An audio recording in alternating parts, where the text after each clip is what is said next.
नमस्कार दोस्तों, मेरा नाम है हर्षित द्विवेदी। मैं आपका स्वागत करता हूं अपनी इस वीडियो में। 19 अक्टूबर 2020 के डेली एडिटोरियल्स हम लोग डिस्कस करेंगे। देखिए, आज की डेट में टाइम के हिसाब से दोस्तों केवल 4 एडिटोरियल्स मैं आपके साथ डिस्कस कर सकता हूं। वो कौन से 4 एडिटोरियल्स हैं मैं आपको बताता हूं। ये मोस्ट इंपॉर्टेंट मैंने छाटे हैं। पहला editorial, the Raj Bhavan new role taking centre stage. भाई देखिए, यहाँ पे जो ऑथर हैं वो थोड़ा सा बाइस्ड माइंडसेट रख रहे हैं, पूरी तरीके से तो न्यूट्रल नहीं है, क्योंकि एक तरफ पे वो जो प्रेजेंट गवर्नर्स हैं उनका जो क्रिटिसाइज करने का तरीका है, उनका जो उल्टा सीधे बातें करने का तरीका है, उसको क्रिटिसाइज कर रहे हैं। रिसेंटली जो महाराष्ट्र के गवर्नर थे और वेस्ट बंगाल के गवर्नर्स थे, उन्होंने डेफिनेटली अपनी कॉन्स्टिट्यूशनल लिमिट्स को क्रॉस किया है, गलत बातें बोली हैं, इसमें कोई डाउट नहीं है। लेकिन एट द सेम टाइम, इससे जस्ट पहले जो कांग्रेस की सरकार थी, उस समय पे ये कांग्रेस की सरकार को बहुत अच्छा बताते हुए बोल रहे हैं कि नहीं भाई, वो गवर्नर्स के थ्रू कुछ उल्टा सीधा काम नहीं करवाते। हालांकि इंदिरा गांधी जी के समय पे जिस तरीके से गवर्नमेंट को उखाड़ के, गवर्नर्स को उखाड़ के बाहर फेंका गया था 1980s की, उसकी ये बुराई कर रहे हैं। बट ओवरऑल कहीं ना कहीं ये बीजेपी से थोड़ा ज्यादा नाराज लग रहे हैं। अब मैं कोई बीजेपी का फैन नहीं हूं, बट मैं एक प्रॉपर पर्सपेक्टिव में आपके सामने बात रखूंगा। यहाँ पे डेफिनेटली ये जो हरीश खरे जी हैं, इनके जो बातों में काफी बायस है। तो देखते हैं इस आर्टिकल को। कुछ बातें इन्होंने अच्छी बताई हैं। जो रीसेंट इंस्टेंसेस हुए हैं आपके महाराष्ट्र में, वेस्ट बंगाल में, वो डेफिनेटली गलत हैं गवर्नर के पॉइंट ऑफ व्यू से। गवर्नर ने जो कुछ भी किया है वो गलत किया। वो क्या गलत किया उसको देख लेंगे। नेक्स्ट, ये आर्टिकल भाई बहुत बढ़िया है। इसको लिखा है जयराम रमेश साहब ने। जयराम रमेश साहब को किसी भी प्रकार के इंट्रोडक्शन की जरूरत नहीं है, आप सब उनको जानते हैं। अब बात की जाए कि जयराम रमेश साहब 2009 में minister of environment and forest बने थे। 2009 से लेकर 2014 तक कांग्रेस की सरकार थी और कांग्रेस के मेंबर हैं आपके जयराम रमेश साहब। तो इन्होंने ये बताया है कि अगर आप काम का पोर्टफोलियो देखो, मतलब कि एक ऐसी मिनिस्ट्री जहां पे किस लेवल का और कितना डाइवर्स काम आता है, तो उन्होंने बताया ministry of environment and forest से ज्यादा डाइवर्स काम कहीं पे नहीं है। और यहाँ पे कैसे ministry of environment and forest के सामने जो इतना ज्यादा काम आ रहा है, उससे ये जरूरत पता चली कि भाई एक अलग से ट्राइब्यूनल बनना चाहिए जो कि पॉल्यूशन और इन्वायरमेंट से रिलेटेड मैटर्स को टैकल करेगा। और फाइनली बना नेशनल ग्रीन ट्राइब्यूनल। तो नेशनल ग्रीन ट्राइब्यूनल के बनने की जर्नी और नेशनल ग्रीन ट्राइब्यूनल के बारे में कुछ स्पेसिफिक इंपॉर्टेंट इंफॉर्मेशन वो आपको यहां पता चलेगी। नेक्स्ट आर्टिकल है एन इनकम्प्लीट सॉल्यूशन। देखिए, जीएसटी कंपनसेशन वाला जो इशू चल रहा है सेंटर और स्टेट्स के बीच में, उसमें कुछ तो प्रोग्रेस होती नजर आ रही है। ओके, वो प्रोग्रेस कितनी है? देखिए, जितने भी पॉइंट्स है पहले मैं आपको बता चुका हूं, यहां पे जल्दी से आपको इन पॉइंट्स का रिवीजन करा दूंगा। और नेक्स्ट, नो ग्रेट एस्केप। अभी रिसेंटली दोस्तों बहुत सालों से सुनने में मिल रहा है, जो प्रेजेंट गवर्नमेंट है उसका ये बोलना है कि जो पब्लिक डिस्ट्रीब्यूशन सिस्टम एग्जिस्ट करता है ना स्टेट्स में, उसमें कुछ फ्लॉज है, उसमें बहुत सारे करप्शन है, वो अंदर से गलत है। उसको इंप्रूव करने के लिए सरकार ने बहुत सारे स्टेप्स लिए हैं। वो स्टेप्स कैसे चीजों को और बिगाड़ सकते हैं, इसके बारे में यहाँ पे ऑथर कह रहा है। ऑथर साथ साथ ये भी कह रहा है कि देखिए, जो रिसेंटली ग्लोबल हंगर इंडेक्स की रिपोर्ट आई है ना, उसमें इंडिया के हालात बहुत ज्यादा खराब हैं। तो कहीं ना कहीं इंडिया की जो स्ट्रैटेजी रही है हंगर से डील करने की, चाहे वो कोई भी सरकार की स्ट्रैटेजी हो, वो गलत रही है। तो इसके बारे में कुछ स्पेसिफिक पॉइंट्स बताए जा रहे हैं, तो इन पॉइंट्स को मैं आपको बताऊंगा। तो ये आर्टिकल्स आज डिस्कस होने वाले हैं दोस्तों। आगे बढ़ने से पहले वीडियो पे लाइक का बटन, चैनल को अब तक सब्सक्राइब ना किया हो तो कर लीजिए। मेरे द्वारा बनाए गए काम से अगर आपको मदद लगती है तो आप ज्वाइन बटन दबा के मुझे सपोर्ट कर सकते हैं। मैं ऑलरेडी 6 से 7 वीडियोस दिन में बना ही रहा हूं, जो आपकी प्रिपरेशन को पूरा हॉलिस्टिक तरीके से कंप्लीट कर देंगे। अगर आप 2021 या 2022 का यूपीएससी या कोई और एग्जाम दे रहे हैं जिसमें जनरल स्टडीज से रिलेटेड चीजें आती हैं, तो आपको काफी मदद मिल जाएगी। तो आप एक बहुत नॉमिनल फी पे करके मेंबर बन सकते हैं, साथ साथ कुछ आपको एक्स्ट्रा वीडियोस भी मिल जाएंगी देखने के लिए। इंस्टाग्राम पे फॉलो कर लीजिए, वहां पे आपकी जेन्युइन क्वेरीज के जवाब दूंगा। टेलीग्राम ग्रुप ज्वाइन कर लीजिए, वहां पे आपको इस लेक्चर की पीडीएफ मिल जाएगी। चलिए शुरुआत करते हैं। राजभवन न्यू रोज। 2007 में किस्सा हुआ था वेस्ट बंगाल नंदीग्राम में। वहां पे कुछ वायलेंस हुआ था। अभी उस वायलेंस में घुसने की जरूरत नहीं। तो उस समय की जो वेस्ट बंगाल के गवर्नर थे, गवर्नर गोपाल कृष्ण गांधी, उन्होंने ये बोला कि देखिए, ये जो कुछ भी हो रहा है ये गलत है। उन्होंने कुछ कमेंट कर दिया। तो वेस्ट बंगाल में कुछ कम्युनल वायलेंस हुआ, उसके ऊपर गोपाल कृष्ण गांधी ने कुछ कमेंट कर दिया। जैसे गोपाल कृष्ण गांधी ने कमेंट किया, रायजाना हिल्स यानी सेंटर पे जो आपकी सरकार थी, जो प्रेसिडेंट साहब थे, उन्होंने गवर्नर को एक स्टेटमेंट इशू किया कि आप पॉलिटिकल पार्टीज और लीडर्स के इशू में मत घुसिए। तो इसको ऑथर यहां डिनोट कर रहा है ओल्ड इंडिया। ओल्ड इंडिया मतलब जहां पे फेडरल प्रिंसिपल को माना जाता था, सेंटर स्टेट्स के कामों में इंटरफेयर नहीं करता था। और मैं और आप दोनों लोग ये जानते हैं कि सेंटर हमेशा से स्टेट्स के कामों में इंटरफेयर कर रहा हो, चाहे कांग्रेस की सरकार रही हो, चाहे आपकी बीजेपी की सरकार रही हो। कोई सरकार दूध की धुली नहीं है सेंटर पे, ना कांग्रेस ना बीजेपी, ठीक है ना। दोनों लोगों ने सेंटर के कामों में इंटरफेयर किया। तो ये जो ओल्ड इंडिया वाली सद्भावना यहाँ बता रहे हैं ऑथर, वो तो देखिए किसी भी तरीके से सही नहीं है। उसके बाद ये जो नया इंडिया है उसमें हालत बहुत खराब है, और सही में दोस्तों हालत बहुत खराब है। दो जगह, एक तो कलकत्ता का राजभवन, यानी कहने का मतलब है आपके वेस्ट बंगाल के गवर्नर साहब जगदीप धनखड़, और दूसरे महाराष्ट्र के गवर्नर जिनका नाम है भगत सिंह कोश्यारी। इन दोनों ने रिसेंटली हर तरीके की लिमिट क्रॉस कर दी। अब यहां पे बात करते हैं एक चीज की जिसको बोला जाता है ग्यूबरनेटोरियल। ग्यूबरनेटोरियल का मतलब क्या है? इसका मतलब ये relating to a governor, particularly that of a state in the USA. तो यूएस में भी दोस्तों अलग अलग प्रोविंसेस के गवर्नर्स होते हैं, लेकिन यहां पे इंडिया के गवर्नर की बात हो रही है, इसलिए ग्यूबरनेटोरियल शब्द का इस्तेमाल हो गया। अब देखिए यहां पे क्या लिखा हुआ है, honourable Jagdeep Dhankhar at the Kolkata Raj Bhavan had the distinction of being the most active licentiate. Licentiate मतलब कि एक ऐसा गवर्नर जो ओपनली उस राज्य की, जिसका वो गवर्नर है, सरकार के खिलाफ ओपनली कुछ ना कुछ बोल रहा है। तो ग्रूबर नोटरियल प्रॉपर्टी, यानी गवर्नर के इन्वॉल्वमेंट से रूलिंग सरकार के काम करने के तरीके में जबरदस्ती की गलतियों को ढूंढना, ये काम कर रहे हैं जगदीप धनखड़ और ये काम कर रहे हैं भगत सिंह कोश्यारी। ये बात देखिए बिल्कुल सही है, मैं इसको एक्सेप्ट करता हूं। रियल में ये गलत है, ठीक है। अभी रिसेंटली आपने सुना होगा महाराष्ट्र के गवर्नर भगत सिंह कोश्यारी जी ने एक लेटर लिखा चीफ मिनिस्टर उद्धव ठाकरे को, और उन्होंने बोला कि आपने दारू के ठोके खोल दिए, आप कुछ कुछ जगहों पे मॉले खोल रहे हो, रेस्टोरेंट के बिजनेस खुल गए हैं, लेकिन आप प्लेसेस ऑफ वर्शिप नहीं खोल रहे हो। तो आप प्लेसेस ऑफ वर्शिप नहीं खोल रहे हो, आप तो शिवसेना का झंडा लेके हिंदुइज्म की बात करते हो, हिंदुत्व की बात करते हो, क्या आप एकदम से सेक्युलर हो गए हो? क्या आप रिलीजियस प्लेसेस को नहीं खोलोगे? तो इस तरीके के गंदे से स्टेटमेंट्स भगत सिंह कोश्यारी ने पास किए। एक गवर्नर का ऑफिस एक कॉन्स्टिट्यूशनल ऑफिस होता है, उसकी एक बहुत इंपॉर्टेंट लिमिट होती है, बहुत इंपॉर्टेंट उसकी वैल्यू होती है, डिग्निटी होती है। उसको ये शोभा नहीं देता कि वो इस तरीके की चीजों पे कमेंट दे, खासकर ऐसी चीजों पे जो कोविड-19 के रोकने के लिए स्टेट गवर्नमेंट ने लगा रखी है। देखिए स्टेट गवर्नमेंट्स के लिए दारू के ठोके, इकोनॉमी, रेस्टोरेंट खोलना बहुत जरूरी है, क्योंकि इन सब चीजों से लोगों को मिलता है एम्प्लॉयमेंट। पूजा वाली चीजें भी जरूरी हैं, लेकिन देखिए पूजा वाली चीजों में भीड़ एक टाइम के बाद बहुत ज्यादा हो जाती है, और पूजा वाली जगहों पे आप स्ट्रिक्टली फिजिकल डिस्टेंसिंग को भी इन्फोर्स नहीं कर सकते, क्योंकि वहां पे चूंकि एक रिलीजियस एलिमेंट आ जाता है, तो वहां पे चीजों को कंट्रोल करने की कोशिश करोगे तो प्रॉब्लम हो सकती है। तो यहां पे मैं तो ये कहूंगा कि महाराष्ट्र की जो गवर्नमेंट कर रही है वो सही कर रही है, कुछ गलत नहीं कर रही है वो, लेकिन अपोजिशन हो रहा है यहाँ पे गवर्नर की तरफ से। और मोस्ट प्रॉब्ली ये जो अपोजिशन है ये सेंट्रल गवर्नमेंट की तरफ से आ रहा है, क्योंकि गवर्नर सेंट्रल गवर्नमेंट से बोले बिना जल्दी स्टेटमेंट्स देते नहीं है। इंडिया की अगर आप संविधान की बात करो तो देखिए संविधान में अगर आप बात करो तो ये बात सच है कि कॉन्स्टिट्यूशन ऑफ इंडिया ने एक सर्टेन डिस्क्रिप्शन दिया है गवर्नर को। गवर्नर को कुछ ताकतें दी गई हैं, भले ही सारी की सारी ताकत जो पॉलिटिकल पावर है वो काउंसिल ऑफ मिनिस्टर्स के हाथ में, हेडेड बाय चीफ मिनिस्टर, ये लोग चुन के आते हैं। लेकिन जब संविधान बनाया जा रहा था तो हमारे कॉन्स्टिट्यूशनल फादर्स ने एक फॉर्मल इंस्ट्रूमेंट ऑफ इंस्ट्रक्शंस नहीं डोला संविधान। ये बोला जा रहा था जब कॉन्स्टिट्यूएंट असेंबली की डिबेट चल रही थी ना, तो ये बोला गया कि आप एक काम करो, आप एक इंस्ट्रूमेंट ऑफ इंस्ट्रक्शंस जोड़ दो संविधान में, जिससे ये बात बिल्कुल फिक्स हो जाए कि जो गवर्नर है वो वही करेगा जो council of ministers headed by chief minister कहेंगे। लेकिन ये हमारे कॉन्स्टिट्यूशनल एक्सपर्ट्स ने नहीं जोड़ा। ये हमारे कॉन्स्टिट्यूशनल एक्सपर्ट्स ने क्यों नहीं जोड़ा? क्योंकि सीधी सीधी बात थी, सेंटर का फाइनल कंट्रोल होना चाहिए। कल की डेट में कोई स्टेट बिल्कुल अपने आप पे उतर आए और देश से अलग होने की बात करे, पब्लिक यूनिटी और पब्लिक ऑर्डर को तोड़ने की बात करे, तो सेंट्रल गवर्नमेंट के पास, केंद्र की सरकार के पास ये ताकत होना चाहिए कि इस तरीके के रोग स्टेट्स को टैकल किया जा सके। अब एक डिस्टिंग्विश्ड कॉन्स्टिट्यूशनल एक्सपर्ट है नानी पालकीवाला, ये क्या कह रहे हैं? The constitution intended that the governor should be the instrument to maintain the fundamental equilibrium of the people of the state and to ensure that the mandates of the constitution are respected in the state. तो देखिए क्या बोला जा रहा है यहां पे, constitution ने इंटेंड किया था कि governor people of the state और मैंडेट ऑफ द कॉन्स्टिट्यूशन के बीच में एक इक्विलिब्रियम रखेगा। यानी कि पीपल ऑफ द स्टेट ने जिस सरकार को इलेक्ट करके चुना है वो सरकार जो काम करेगी और संविधान में जो चीजें लिखी हो, इसके बीच में एक इक्विलिब्रियम होना चाहिए। तो कल की डेट में लोगों के द्वारा इलेक्टेड सरकार ये बोलती है कि हम देश से अलग हो जाएंगे, वो नहीं हो सकता। लेकिन लोगों के द्वारा इलेक्टेड सरकार बोल रही है कि हेल्थ के फील्ड में हमको दो, एजुकेशन के फील्ड में दो, तो वो तो भाई करना ही पड़ेगा स्टेट गवर्नमेंट को।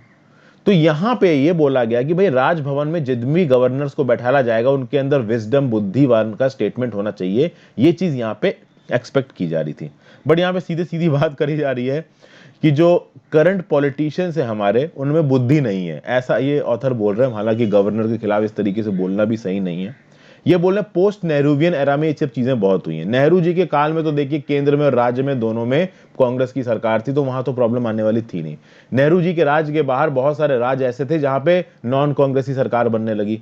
तो यहाँ पे ऑथर कह रहा है कि हाँ भाई चलिए, जो सेंटर पे सरकार थी उसने ऐसे ऐसे गवर्नर्स को अपॉइंट किया जिसने प्रॉपर तरीके से नॉन कांग्रेसी स्टेट्स में काम नहीं किया, और एट द एंड गवर्नर को यह ताकत दी गई कि अगर स्टेट की सरकार कॉन्स्टिट्यूशन के प्रोविजंस के हिसाब से नहीं चल रही तो स्टेट की सरकार को बर्खास्त किया जा सकता है, प्रेसिडेंट रूल लगाया जा सकता है। अब एक्सपेक्ट तो ये किया गया था कि डिसेंट तरीके से चीजें करी जाएंगी, लेकिन डिसेंट तरीके से चीजें करी नहीं, और पॉलिटिकल यूजर्स की वजह से इस तरीके के जो प्रोविजंस है हमारे संविधान में, इनका गलत इस्तेमाल हुआ है। बहुत से बार आपका प्रेसिडेंट रूल लगाया गया है बिना किसी वजह के। सुप्रीम कोर्ट ने एसआर बोमई केस में इस चीज को सुधारने की जरूरत की। अभी गवर्नर का जो रोल है और सुप्रीम कोर्ट का जो रोल है, इसको मैंने बहुत प्रॉपर तरीके से, जब कुछ दिन पहले आपका ये राजस्थान की असेंबली में सरकार बनाने वाला इशू चल रहा था सचिन पायलट और अशोक गहलोत के बीच में, तब आपको बहुत ढंग से समझाया था। 1 से 2 महीने पहले के एडिटोरियल देखिए जाके, वहां पे आपको बहुत सही से चीजें पता चल जाएंगी। अब यहाँ पे कुछ इंस्टेंसेस बता रखे हैं। एक बार तो दोस्तों ऐसा हुआ कि जो स्टेट लेजिस्लेटिव असेंबली थी उसने बजट को पास किया, और बजट गया गवर्नर के पास अप्रूव होने के लिए। गवर्नर उसको अप्रूव नहीं कर रहा है, रोक रखा है। पता है गवर्नर ने क्यों रोक रखा था? क्योंकि राजभवन के यूज के लिए एक चौथी इंपोर्टेड लग्जरी कार को क्लियरेंस नहीं दी थी स्टेट की सरकार ने। स्टेट की सरकार ने बोल दिया कि ये जो आपकी लग्जरी कार है इस पे इंपोर्ट ड्यूटी बहुत है और ये सरकार का पैसा, लोगों का पैसा है, आपके मतलब लग्जरी के लिए हम इसको खर्च नहीं कर सकते। तो यहाँ पे बजट को अप्रूवल देने से मना कर दिया गवर्नर ने। तो इस तरीके की चीजें अक्सर कर होती रहती हैं। ये जो ग्यूबरनेटोरियल एक्टिविज्म है ना, ये अब गलत तरीके से आ रहा है, और council of minister headed by chief minister के अगेंस्ट जो गवर्नर्स है ना, वो उठ के कुछ भी बोल रहे हैं। जैसे कि वेस्ट बंगाल के गवर्नर ने रिसेंटली वेस्ट बंगाल की पुलिस को और पब्लिक सर्वेंट्स को, ब्यूरोक्रेट्स को एक स्टेटमेंट इशू किया कि पब्लिक सर्वेंट को पब्लिक सर्वेंट की तरह काम करना चाहिए, जनता के नौकर की तरह काम करना चाहिए, ना कि पॉलिटिकल वर्कर्स की तरह। तो मतलब एक कॉन्स्टिट्यूशनल हेड गवर्नर खड़े होके उस स्टेट की पुलिस को, एडमिनिस्ट्रेशन को, डिस्ट्रिक्ट ऑफिशियल को, कलेक्टर को, सबको बोल रहा है कि आप काम करो पब्लिक के नौकर की तरह, ना कि इन पॉलिटिकल पार्टी के वर्कर्स की तरह। तो इस तरीके के स्टेटमेंट्स आते रहते हैं अक्सर का, जो कि बहुत ज्यादा अनफॉर्चुनेट है। ये सिंपल बात है, गवर्नर वर्सेस चीफ मिनिस्टर नहीं है, this is basically centre versus state. फिर यहां पे ऑथर बात कर रहे हैं article 167 of the Indian constitution. 167 of the Indian constitution में लिखा है कि गवर्नर किसी भी इंफॉर्मेशन को मंगा सकता है स्टेट ऑफिशियल से regarding the administration of the affairs of the state.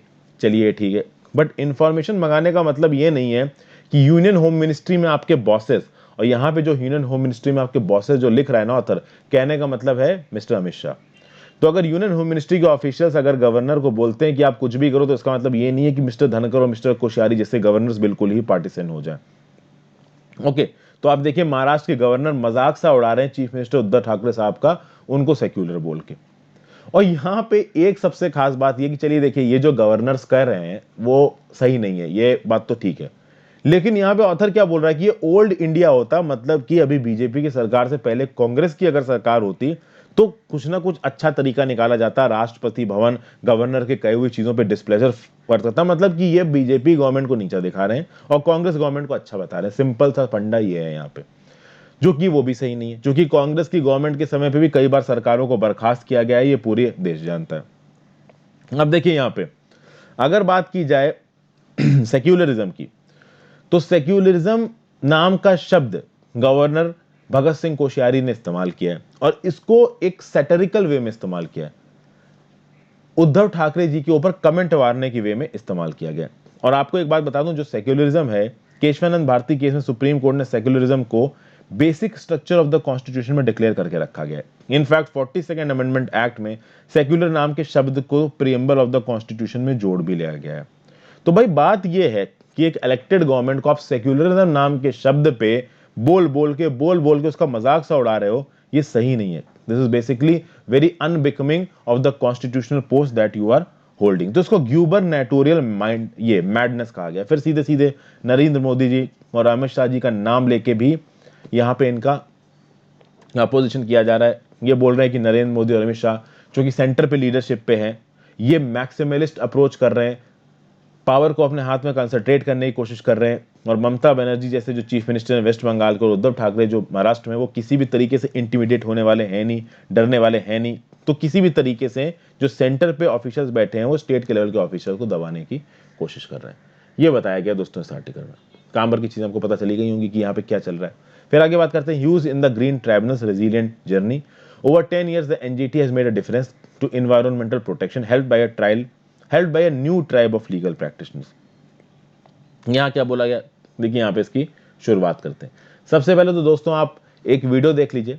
एक वीडियो मैंने बनाई थी 18th bench of central administrative tribunal. हालांकि इसमें मैंने आपको आर्टिकल 323A, आर्टिकल 323B, आपका नेशनल ग्रीन ट्राइब्यूनल सबके बारे में बेसिक इंफॉर्मेशन दी थी। तो इस वीडियो को जाके देख लीजिए। 18th बेंच मेरे नाम के साथ सर्च मारिए, आपको ये वीडियो मिल जाएगी। आप इस वीडियो को देख लीजिए, काफी काम की है ये वीडियो आपकी। अब यहाँ पे जयराम रमेश साहब क्या बोलते देखते हैं। 18 अक्टूबर को क्या था, it was basically the 10th anniversary of national green tribunal. अब चूंकि ये 10th एनिवर्सरी है नेशनल ग्रीन ट्राइब्यूनल की, तो नेशनल ग्रीन ट्राइब्यूनल के बारे में जानना जरूरी है। बारे में जानना तो हम लोग आखिरी स्लाइड में देखेंगे। सबसे पहले तो देखते हैं कि बना कैसे हो। रमेश साहब क्या बोल रहे हैं। रमेश साहब ये बोल रहे हैं कि बहुत कम ऐसी मिनिस्ट्रीज है जिनके पास इतना वेराइट, इतना डाइवर्स काम, इतना चैलेंजिंग काम आता है जितना कि ministry of environment and forest के पास आता है। Ministry of environment and forest के अंदर बहुत बड़ा मेजर आप कह सकते हो स्कोप है, जैसे forest, wild life, environment, climate change, फिर आपका कोस्टल प्रोटेक्शन, ये सब आता है आपका ministry of environment and forest में। और चूंकि ये एनवायरमेंट एंड फॉरेस्ट का मैटर है, तो कोई भी डेवलपमेंटल अगर वहां पे स्टेप लिया जाएगा तो उसके अगेंस्ट लिटिगेशन ही बहुत सारा जाएगा। बहुत आराम से जो केसेस हैं वो कोर्ट पहुंच जाते हैं। तो जयराम रमेश साहब बोल रहे हैं कि जब मैं इस ऑफिस में पहुंचा as minister of environment and forest in 2009, ये देखने को पता चला कि भाई इतने ज्यादा नंबर ऑफ केसेस हैं, मतलब एनवायरमेंट और फॉरेस्ट और क्लाइमेट चेंज के इशू से रिलेटेड इतने ज्यादा केसेस हैं इंडिया में, कि होता ये था कि आए दिन सुप्रीम कोर्ट ऑफ इंडिया एक स्पेशल बेंच बनाने की बात करती थी, और स्पेशल बेंच बना भी दिया। सुप्रीम कोर्ट ऑफ इंडिया ने एक स्पेशल बेंच बना दिया कि भैया एनवायरमेंट और फॉरेस्ट से रिलेटेड जो मैटर है वो केवल ये स्पेशल बेंच देखेगी, और वो फ्राइडे को मीट करेगी इन मैटर्स के ऊपर बातचीत करने के लिए। और इस special bench of the supreme court को बोला गया फॉरेस्ट बेंच। और बात यहां खत्म नहीं हो जाती। जो ये एनवायरमेंट और फॉरेस्ट से रिलेटेड जो चीजें हैं ना दोस्तों, वो केवल सुप्रीम कोर्ट में नहीं पहुंच रही हैं। बहुत सारी पेटिशंस एनवायरमेंट और फॉरेस्ट से रिलेटेड फाइल हुई हैं और पेंडिंग है कहां पे, हाई कोर्ट्स में। तो कुछ भी आप कर लीजिए, जो सुप्रीम कोर्ट है हमारा टॉप कोर्ट, और ये जो हाई कोर्ट्स हैं, इसमें कोई बहुत आश्चर्य की बात नहीं कि डेकेड से एनवायरमेंटल केसेस पेंडिंग पड़े हुए हैं। और ऑब्वियस ही बात है, चूंकि हाई कोर्ट और सुप्रीम कोर्ट के पास बहुत सारे इश्यूज हैं, बहुत सारी प्रॉब्लम्स हैं, तो ये जो सुप्रीम कोर्ट की जो स्पेशल बेंच बनवाई थी एनवायरमेंटल लॉ से रिलेटेड, ये एक एड हॉक सॉल्यूशन है। ये एक स्टैंडिंग सॉल्यूशन नहीं है, एक लास्टिंग सॉल्यूशन नहीं है। एड हॉक मतलब टेम्परेरी सॉल्यूशन। तो यहां पे करा जाए तो करा क्या जाए।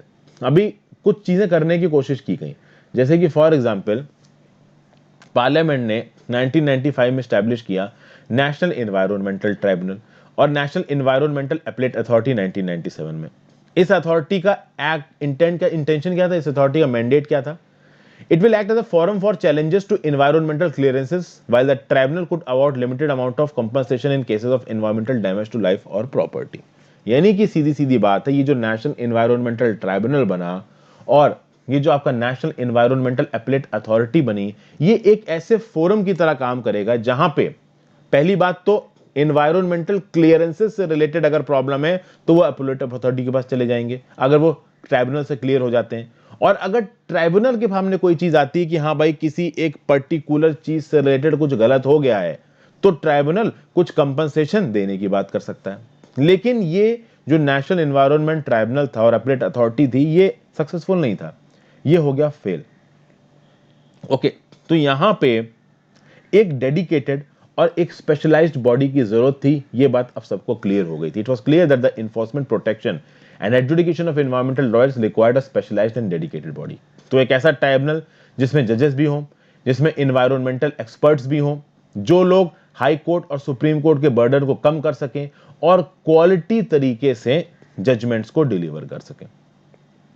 उसके बाद दोस्तों ये भी है कि देखिए, सुप्रीम कोर्ट अगर एनवायरनमेंट के केसेस को सुनेगा तो सुप्रीम कोर्ट के पास लिमिटेशंस है। First of all, supreme court एक बहुत बड़ा समय किसी एनवायरमेंटल केस को देना नहीं चाहेगा, क्योंकि सुप्रीम कोर्ट के पास वर्क पेंडेंसी बहुत ज्यादा होती है। प्लस सुप्रीम कोर्ट की जो बेंच है वो दिल्ली में है, बाकी स्टेट्स में है नहीं। तो कहीं ना कहीं ये जो एनवायरनमेंट वाले मैटर हैं वो तो पैन इंडिया है, केवल दिल्ली में तो है नहीं। तो यहां पे आएगा क्या, यहां पे एंट्री होगी आपकी एनजीटी की।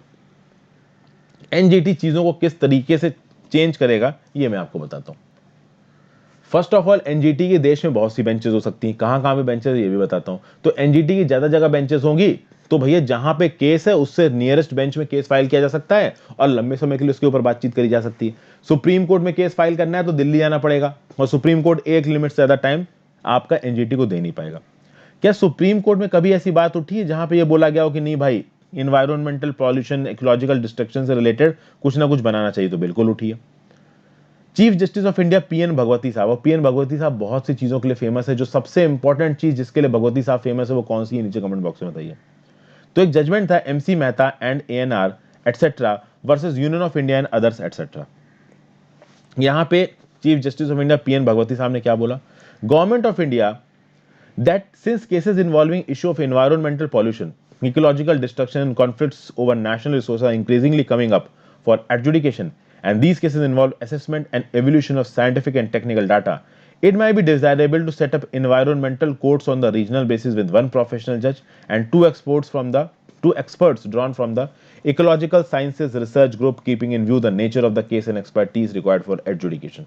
This would of course be a right to appeal to this court from the decision of the environment court. क्या बोल रहे हैं भगवती साहब? भगवती साहब बोल रहे हैं गवर्नमेंट ऑफ इंडिया को एड्रेस करके कि देखिए भैया, इन्वायरमेंट से रिलेटेड बहुत से केसेस आ रहे हैं अब, चाहे वो इन्वायरमेंटल पॉल्यूशन हो, चाहे एडजुडिकेशन हो, चाहे कुछ भी हो। इस केस में देखिए यहाँ पे साइंटिफिक और टेक्निकल डाटा को डेसिफर करने की भी बात होती है, और जो इन्वायरमेंटल जज हैं वो लीगल फील्ड में तो एक्सपर्ट्स हैं, सॉरी जो सुप्रीम कोर्ट के जज हैं और जो हाई कोर्ट के जज हैं वो लीगल फील्ड में तो एक्सपर्ट हैं, बट हो सकता है इन्वायरमेंट की फील्ड में एक्सपर्ट्स ना हो। तो पीएन भगवती साहब गवर्नमेंट को ये बोल रहे हैं कि आप इन्वायरमेंटल कोर्ट्स बनाइए रीजनल बेसिस पे, जो रीजन में ऑपरेट करेंगे, और वहां पे एक प्रोफेशनल जज को अपॉइंट करिए और दो एक्सपर्ट्स लेके आइए आप इकोलॉजिकल साइंसेज रिसर्च ग्रुप से, क्योंकि वो एक्सपर्ट्स इकोलॉजी से रिलेटेड चीजें उस प्रोफेशनल जज को बताएंगे और प्रोफेशनल जज अकॉर्डिंगली डिसीजन दे सकता है। और सबसे खास बात यहां पे पीएन भगवती साहब ने बोली कि मान लीजिए एनजीटी के डिसीजन से कोई एक पार्टी खुश नहीं है, तो वो सुप्रीम कोर्ट में उसके खिलाफ एपेलेट जो ज्यूरिसडिक्शन है उसको अप्लाई कर सकती है, उसके खिलाफ जो एक अपील है वो सुप्रीम कोर्ट में आ सकती है। तो एनजीटी जब बिल लेके आया गया, ठीक है, लेजिस्लेटिव प्रोसेस के पहले एनजीटी बिल को हर जगह पे सर्कुलेट किया गया ताकि इसके ऊपर एक बहस हो सके। तो जब बहस हुई, यहाँ पे बहुत सारे लोगों ने एनजीटी के बिल को सपोर्ट किया, एनजीटी के बिल को अपोज किया। बहुत सारे लोगों ने बोला कि भैया आप हर चीज पे ट्राइब्यूनल बना रहे हो, तो एनजीटी पे ट्राइब्यूनल बना रहे हो, तो हमारे एग्जीक्यूटिव और सुप्रीम कोर्ट के होने का क्या मतलब है? दूसरे उसने बोला कि भाई ये जो नेशनल ग्रीन ट्राइब्यूनल आपका नाम दे रहे हो, ये ग्रीन तो भैया इंडस्ट्रियल डेवलपमेंट को डिस्करेज करेगा, तो इंडस्ट्रीज वैसे ही हमारे देश में आके बना नहीं रही है, इंडस्ट्रियल प्रोडक्शन नहीं कर रही है और नहीं आएंगी। मद्रास हाईकोर्ट में तो पिटीशन फाइल हो गई कि ये जो एनजीटी का अपॉइंटमेंट हो रहा है मेंबर्स का, इसको बंद करवाइए। मद्रास हाईकोर्ट ने तो स्टे तक लगा दिया था एनजीटी के मेंबर्स के अपॉइंटमेंट पे, लेकिन सुप्रीम कोर्ट ने उस स्टे को हटा दिया और एनजीटी ने फंक्शन करना शुरू कर दिया। जयराम समेश साहब बोल रहे थे कि मैं चाहता था एनजीटी की जो पेरेंट बेंच है, जो सबसे मेन बेंच है, वो भोपाल में बने। क्यों? क्योंकि भोपाल में ही एक बहुत बड़ा कांड हुआ था, भोपाल गैस ट्रेजेडी ऑफ 1984, जहां पे यूनियन कार्बाइड के प्लांट से मिथाइल आइसोसाइनाइड नाम की गैस लीक कर गई थी, हजारों लोगों की जानें चली गई। आज तक उसके इफेक्ट वहां देखने को मिलते हैं। तो उसकी याद में हम लोग भोपाल में एनजीटी की प्रिंसिपल बेंच बना सकते हैं। लेकिन फिर ये बोला गया कि नहीं भाई, एनजीटी एक ऐसा ऑर्गेनाइजेशन है जिसकी प्रिंसिपल बेंच अगर दिल्ली में बनाई जाएगी तो अच्छा होगा। और अब यहां पे एनजीटी की तारीफ है। जब से एनजीटी बना है, एनजीटी ने एक नई ब्रीड बनाई है लीगल प्रैक्टिशनर की, जिसने देश में वास्ट एकर्स ऑफ लैंड्स को प्रोटेक्ट किया है, पॉल्यूट करने वाली कंस्ट्रक्शन एक्टिविटीज को रोका है मेट्रोज में, स्मॉलर टाउन्स में। जो इरेंट ऑफिशियल्स हैं, जो कि लॉ को प्रॉपर तरीके से इन्फोर्स नहीं करते, गलत तरीके से काम करते हैं, उनको अकाउंटेबल किया है। लार्ज कॉर्पोरेट एंटिटीज को चेक किया है, ट्राइबल कम्युनिटीज को लॉ को बताया है, पॉल्यूटर पेस प्रिंसिपल को लेटर और स्पिरिट में इन्फोर्स करके रखा है। और ये जो ब्रिलियंट प्रैक्टिशनर्स हैं, जो कि नेशनल ग्रीन ट्राइब्यूनल में काम करते हैं, इनके दम पे ही जो थोड़ा बहुत आज तक हम अपने एनवायरनमेंट को बचा पाए हैं। ये बात यहां पे बोली है। तो एनजीटी के सक्सेस को यहां पे पॉइंट आउट करने की कोशिश की जा रही है। अब बात करते हैं एनजीटी के बारे में कुछ बेसिक चीजें दोस्तों। एनजीटी एक स्पेशलाइज्ड बॉडी, इसको किसके थ्रू बनाया गया था? एनजीटी एक्ट 2010 के थ्रू बनाया गया था, for effective and expeditious disposal of cases that are related to protection and conservation of the environment, forest and natural resources. तो इन चीजों को अगर कोई नुकसान पहुंचाता है तो इसके खिलाफ आप जा सकते हो एनजीटी में, और एनजीटी अपना डिसीजन सुनाएगा। जब एनजीटी बना था तब इंडिया तीसरी कंट्री थी दुनिया में, ऑस्ट्रेलिया और न्यूजीलैंड के पास, जिसने एक स्पेशलाइज्ड एनवायरमेंटल ट्राइब्यूनल बनाया था। नेशनल ग्रीन ट्राइब्यूनल की 5 प्लेसेस ऑफ सिटिंग्स है। मेन प्लेस तो न्यू दिल्ली है, फिर भोपाल, पुणे, कलकत्ता और चेन्नई है। New Delhi is the principal place for sitting है, चूंकि ये हमारा कैपिटल है।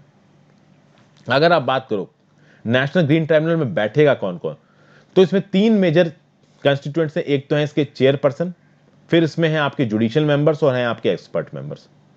तो आप कह सकते हो कि there should be a minimum of 10 and maximum of 20 full time judicial as well as expert members. तो एनजीटी की जो मेंबरशिप है कम नहीं है, जुडिशियल मेंबर्स भी अप्रोप्रिएट है, एक्सपर्ट मेंबर्स भी अप्रोप्रिएट है। और एक बार इनको अपॉइंट कर दिया गया तो ये 5 साल के लिए अपॉइंटेड रहेंगे and they are not eligible for reappointment. तो मतलब एक बार इनका टेन्योर खत्म तो खत्म। अगर बात की जाए नेशनल ग्रीन ट्राइब्यूनल बहुत सारे सिविल केसेस को देखेगा, ऑब्वियसली बात है सिविल केसेस देखेगा, एनवायरमेंट को बचाने की बात हो रही है तो सिविल केस की डेफिनेशन में आएगा, क्रिमिनल केस की डेफिनेशन में नहीं आएगा। कौन कौन से इन्वायरमेंटल लॉज के रिस्पेक्ट में नेशनल ग्रीन ट्राइब्यूनल अपने डिसीजन देगा, तो यहां पे देख लीजिए 7 इन्वायरमेंटल लॉज है। Water act prevention and control of pollution 1974, water cess act prevention and control of pollution 1977, forest conservation act 1980, air act prevention and control of pollution 1981, environmental protection act 1986, public liability insurance act 1991, biological diversity act 2002। तो ये था भैया NGT की complete analysis, आपको मैंने बता दी। फिर बात करते हैं incomplete solution. The centre must assure states on the timeline for payment of GST compensation dues. भैया पिछला हफ्ता काफी तगड़ा रहा है जीएसटी को लेके। टोटल जो शॉर्टफॉल है जीएसटी के चलते वो है 2.35 लाख करोड़ का, ये मैं आपको पहले बता चुका था। शुरुआत में सेंट्रल गवर्नमेंट ने बोला कि इस 2.35 लाख करोड़ में से केवल 97,000 करोड़ आपका जीएसटी कंपनसेशन की वजह से, बाकी सब कोविड-19 की वजह से। तो कोविड-19 चूंकि एक एक्ट ऑफ गॉड है तो हम कोविड-19 की रिस्पॉन्सिबिलिटी नहीं ले सकते। 95,000 करोड़ से काम करो, आप इंटरेस्ट पे उठा लो, मतलब लोन पे उठा लो मार्केट से और कम रेट ऑफ इंटरेस्ट लगेगा। तो बाद में स्टेट्स का अपोजिशन आया बहुत सारे। देखिए बीजेपी रूल स्टेट्स ने तो हाँ बोल दिया, लेकिन जो नॉन बीजेपी स्टेट्स है वो हाँ बोलने तैयार नहीं है। तो ये जो 97,000 करोड़ का जीएसटी कंपनसेशन था, इसको सरकार ने, सेंट्रल गवर्नमेंट ने रिवाइज करके 1.10 लाख करोड़ कर दिया। कि सेंट्रल गवर्नमेंट ने बोला चलिए ठीक है हम थोड़ा आपको पपलू देते हैं, पहले 97,000 करोड़ की बात हो रही थी, अब मैं 1.1 लाख करोड़ की बात करता। 1.1 लाख करोड़ इस 2.35 लाख करोड़ में से सच में जीएसटी ना लगाने की वजह से, मतलब जीएसटी के आने की वजह से नुकसान हुआ स्टेट्स को, तो ये 1.10 लाख करोड़ है, ये स्टेट्स जाके मार्केट से बोरो कर लें और जो भी स्टेट को इसकी इंटरेस्ट पेमेंट करनी होगी या मुद्दल प्रिंसिपल की पेमेंट करनी होगी वो जीएसटी कंपनसेशन सेस में जो पैसा आएगा उससे हम कर देंगे, ऐसा सेंट्रल गवर्नमेंट ने बोला। इस बात पे भी स्टेट्स तैयार नहीं। अब फिर से कुछ चीजें चेंज हुई हैं और अब सेंट्रल गवर्नमेंट ये बोल रहा है कि चलिए ये जो 1.1 लाख करोड़ है ना, इसको हम खुद ही बोरो करके स्टेट्स को दे देते हैं। मतलब कि 1.1 लाख करोड़, ये जो 97,000 करोड़ था जिसको बढ़ा के 1.1 लाख करोड़ किया गया। पहले तो सेंट्रल गवर्नमेंट क्या बोल रही थी कि भैया स्टेट्स मार्केट से बोरोइंग कर लें और जो इंटरेस्ट और प्रिंसिपल पेमेंट होगी वो हम स्टेट्स को निकाल के दे देंगे जीएसटी कंपनसेशन सेस से। जब स्टेट्स नहीं माने अपोजिशन के तो सेंटर ने बोला कि ठीक है ये 1.1 लाख करोड़ आप लोग बोरो मत करो, हम आपको बोरो करके देते हैं।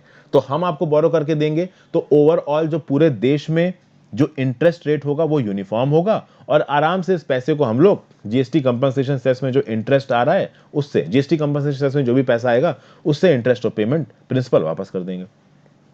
अब ऑथर यहां पे ये बोल रहा है कि आपको पहले कर देना चाहिए था। पहले आपने 97,000 करोड़ देने की बात की, स्टेट से बोला आप उधार लो, फिर आपने 1.1 लाख करोड़ देने की बात करी और स्टेट से बोला आप उधार लो। अब जब आप पे प्रेशर पड़ा है तब आप बोल रहे हो कि ठीक है 1.1 लाख करोड़ हम लोग खुद ही उधार लेके आपको दे देंगे। तो ये पहले ही कर देते ना, 7 महीने बीत चुके हैं, ठीक है ना। अभी तक अप्रैल, मई, जून, जुलाई, अगस्त, सितंबर, अक्टूबर, हम अक्टूबर में एंट्री मार चुके हैं, 7 महीने हो चुके हैं इस फाइनेंशियल ईयर में। इस फाइनेंशियल ईयर का ही अमाउंट है आपका 1.1 लाख करोड़। वैसे तो ओवरऑल 2.35 लाख करोड़ है, लेकिन सेंट्रल गवर्नमेंट बोल रही 1.1 लाख करोड़ है। अभी 1.1 लाख करोड़ देने की भी बात है तो खुद दे दो ना भाई निकाल के। स्टेट से क्यों बोल रहे हो कि वो बोरोइंग करे जाके मार्केट से। लेकिन फाइनली चलिए सेंटर ने बोल दिया कि हम पैसा निकाल के दे देंगे। यहां पे कुछ स्टेट्स थे केरला जैसे और दूसरे अपोजिशन स्टेट्स जो कि सुप्रीम कोर्ट में जाने वाले थे इस मैटर को लेके, लेकिन उन्होंने बोला कि चलिए ठीक है हम सुप्रीम कोर्ट में नहीं जाएंगे, लेकिन हमको 1.1 लाख करोड़ नहीं चाहिए, हमको पूरा का पूरा 2.35 लाख करोड़ चाहिए और ये देने की अभी भी कोई एश्योरेंस नहीं दी है सेंटर ने। प्लस यहां पे जो ओवरऑल पैसा जा रहा है, निर्मला सीतारमण साहब मैडम चीफ मिनिस्टर से क्या बोलने की, देखिए 1.1 लाख करोड़ तो हम लोग आपको उधार लेके दे रहे हैं, साथ साथ हमने आपको एक स्पेशल पैकेज दिया है। पैकेज क्या है कि आपकी ग्रॉस स्टेट डोमेस्टिक प्रोडक्ट का 0.5% जाके आप मार्केट से उठा सकते हो। तो अगर उस 0.5% की बोरोइंग जीएसडीपी को कंसीडर करिए और इस 1.1 लाख करोड़ को कंसीडर करिए, तो जो टोटल पैसा स्टेट्स के पास जाएगा वो हो जाएगा 2.16 lakh crore. This is very much near to 2.35 lakh crore. तो कुल मिला के यहाँ पे बात ये बताई जा रही कि सेंट्रल गवर्नमेंट किसी तरीके से जो जीएसटी में प्रॉब्लम हो गई है, इसको जैसे तैसे करके इस प्रॉब्लम को खत्म करने के मूड में है जल्दी से जल्दी। ओके, तो भैया जीएसडीपी का 0.5% की बोरोइंग जो कि एफआरबीएम के अंदर एक्स्ट्रा परमिशन दी थी सेंट्रल गवर्नमेंट ने स्टेट गवर्नमेंट को, इसको अगर आप इस 1.1 लाख करोड़ से मिला दोगे तो स्टेट्स के पास टोटल 2.16 लाख करोड़ रुपया जाएगा, जिससे स्टेट्स को थोड़ा रिलीफ तो मिलेगा। हालांकि अभी भी जो अपोजिशन रूल स्टेट्स हैं वो बोल रहे हैं हमको पूरा 2.35 लाख करोड़ दो, इतने से काम नहीं बनेगा। अब यहां पे आर्टिकल है no great escape, India's low global rank in tackling nutritional deficits calls for a revamped PDS public distribution system. यहां पे देखिए क्या बोला जा रहा है। देखिए इंडिया की प्रोग्रेस बहुत पुअर है बहुत सारे न्यूट्रिशनल इंडाइसेस पे। इतनी स्ट्रांग इकोनॉमिक ग्रोथ हुई है इंडिया की ईयर्स में, बट ये स्ट्रांग इकोनॉमिक ग्रोथ का जो फायदा है वो बहुत कम तबके को मिला है। ज्यादातर तबका आज की डेट में गरीब है, हंगर से सफर कर रहा है, वेस्टिंग से सफर कर रहा है, स्टंटिंग से सफर कर रहा है। अगर इस साल के ग्लोबल हंगर इंडेक्स की बात करिए, जिसकी बात पिछले एक दो दिन के करंट अफेयर्स और एडिटोरियल में हो रही है, वहां पे इंडिया की जो रैंक निकल के आती है ना, 107 कंट्रीज में 94 निकल के आती है। हम लोग सूडान के बराबर हैं। तो दुनिया भर की सबसे बड़ी इकोनॉमी और ग्लोबल पावर हाउस और दुनिया की तीसरे नंबर की सबसे स्ट्रांग मिलिट्री, चौथे नंबर की सबसे स्ट्रांग मिलिट्री, ये तो हम बनने को घूम रहे हैं। लेकिन खाने पीने और भूख के मामले में out of 107 countries we are only at 94।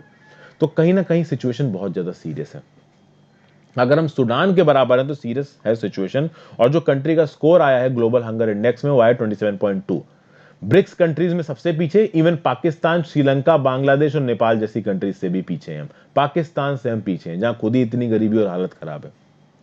जो ग्लोबल हंगर इंडेक्स है इसको किस किस बेसिस पे कैलकुलेट किया जाता है, तो वेस्टिंग, स्टंटिंग किसकी, अंडर 5 चिल्ड्रन की, वो शेयर ऑफ पॉपुलेशन जिसके पास कैलोरी इनटेक प्रॉपर नहीं जा रहा है। और ग्लोबल हंगर इंडेक्स में जो कैलोरी इनटेक मेजर किया जाता है वो न्यूट्रिशनल स्टेटस के हिसाब से किया जाता है, ना कि इंडिया वाला कि भाई कुछ भी कैलोरीज जा रही हैं।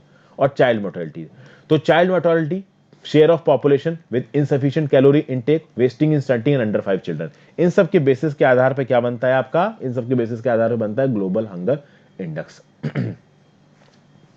अब देखिए इंडिया के जो बहुत सारे लोग हैं वो ये बोलते हैं कि जो इंटरनेशनल एजेंसीज अपना इंडेक्स स्कोर्स निकालती हैं, ग्लोबल हंगर इंडेक्स जैसे स्कोर्स आते हैं, ये फ्लॉड है, ये गलत वेट्स को चुनते हैं, जिसके चलते इंडिया के अंदर जो रैंकिंग्स हैं वो गलत हो जाती हैं। तो इंडिया में जेनेटिक्स, सोशल डिटर्मिनेंट्स को लोग नहीं मैटर करते हैं, गलत तरीके से जो कैलोरी इनटेक है उसको गिनते हैं। लेकिन बात दोस्तों ये है कि NFHS 4 का सर्वे अगर आप 2015-16 का डाटा देखोगे तो उससे आपको चीजें क्लियरली चेंज होती, मतलब क्लियर होती चीजें नजर आएंगी। देखिए हमारी जो नेशनल पॉलिसी उसकी रियलिटी ये है कि रेडिकल ट्रांसफॉर्मेशन करा जाए डिलीवरी ऑफ एडिक्वेट न्यूट्रिशन के लिए। इसके लिए हमारी जो पॉलिसी मेकर्स हैं उनके पास कोई भी एपेटाइट नहीं है। हमारे जो पॉलिसी मेकर्स हैं वो कैलोरी इनटेक को तो बढ़ाने की बात कर रहे हैं, लेकिन रेडिकल तरीके से कुछ ऐसा ट्रांसफॉर्मेशन किया जाए कि ज्यादा से ज्यादा न्यूट्रिशनल खाना लोगों को खाने को मिले। इसके लिए कुछ भी नहीं किया जा रहा है, ना वुमेन के लिए ना चिल्ड्रन के लिए।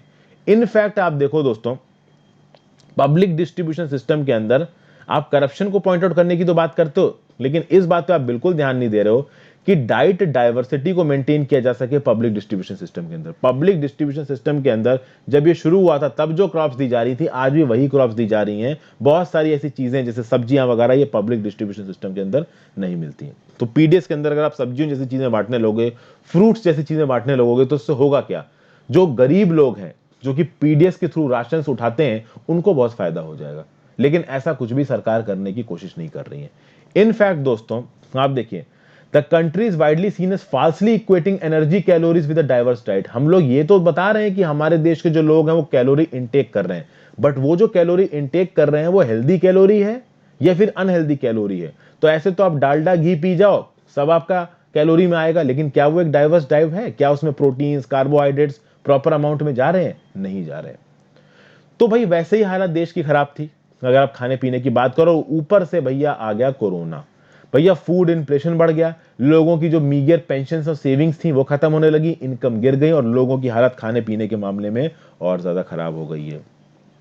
जो NFHS4 था, नेशनल फैमिली हेल्थ सर्वे, ये क्या बोलता है कि देखिए जो अंडर 5 स्टंटिंग है इंडिया में क्रॉनिक अंडर न्यूरिशमेंट की वजह से, वो हो गई आपकी 38%। स्टंटिंग समझते हैं ना आप, कि आपकी एज के हिसाब से आपकी हाइट ना बढ़ना।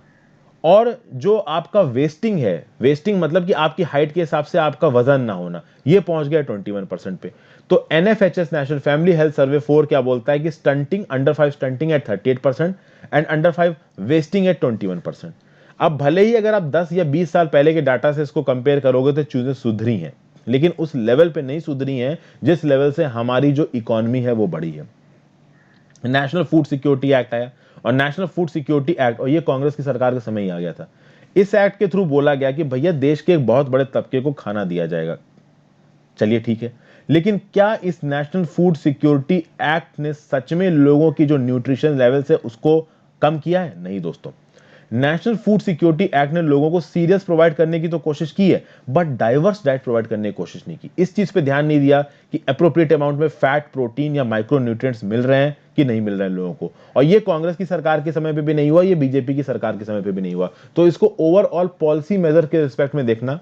अक्सर कर बहुत सारे ऑथर्स इसको पॉलिटिसाइजेशन में दिखाते हैं कि भाई ये पॉलिटिकल पार्टी ने ये किया, ये पॉलिटिकल पार्टी ने ये किया। आप एक सिविल सर्वेंट हो तो आप पॉलिसी में फ्लॉज निकाल सकते हो, लेकिन किसी सरकार में या किसी रूलिंग पार्टी में आप फ्लॉज नहीं निकाल सकते हो। फिर अभी की जो रूलिंग गवर्नमेंट है उसके ऊपर इल्जाम लगाया जा रहा है कि भाई आप पीडीएस में फ्रॉड ढूंढने की कोशिश कर रहे हो, कि पब्लिक डिस्ट्रीब्यूशन सिस्टम में फ्रॉड है। अभी इस फ्रॉड को दूर करने के लिए आप बायोमेट्रिक वेरिफिकेशन की बात कर रहे हो, लेकिन पीडीएस में बायोमेट्रिक वेरिफिकेशन तो आप तब करो ना जब आपके पास उस लेवल का डिजिटल इंफ्रास्ट्रक्चर और इंटरनेट पेनिट्रेशन हो। ना आपके पास उस लेवल का इंटरनेट पेनिट्रेशन है, ना डिजिटल इंफ्रास्ट्रक्चर है। आपकी पेट्रोल पंप की तो रुपए कार्ड की मशीनें काम नहीं करती हैं, और आप बोल रहे हो कि पीडीएस जो कि गांव गांव में है वहां पे आप बायोमेट्रिक वेरिफिकेशन नहीं करोगे। अगर मान लीजिए बायोमेट्रिक वेरिफिकेशन नहीं हुआ तो क्या वो लोग भूखे सोएंगे जो राशन लेने आए हैं? तो इस तरीके की बातें दोस्तों यहां पे करी जा रही हैं। फिर अभी रिसेंटली कुछ रिपोर्ट आई है international food policy research institute की। वहां के स्कॉलर्स बोलते हैं कि 3 out of 4 Indians can not afford a balanced nutritious diet. मतलब 75% Indians, 76% Indians balance nutritional diet को अफोर्ड नहीं कर सकते। मेरे कल का करंट अफेयर्स देखिए, वहां पे आपको ये चीज पता चल जाएगी। इसलिए बहुत सारे इंडियंस स्टंटेड है, वेस्टेड है। इन सब चीजों को एक रेवोल्यूशनरी तरीके से सॉल्व करने की जरूरत है। तो यहाँ पे ये वीडियो खत्म होती है friends. Thank you for watching, have a great day. आज थोड़ा लेट हो गया, सॉरी फॉर दैट।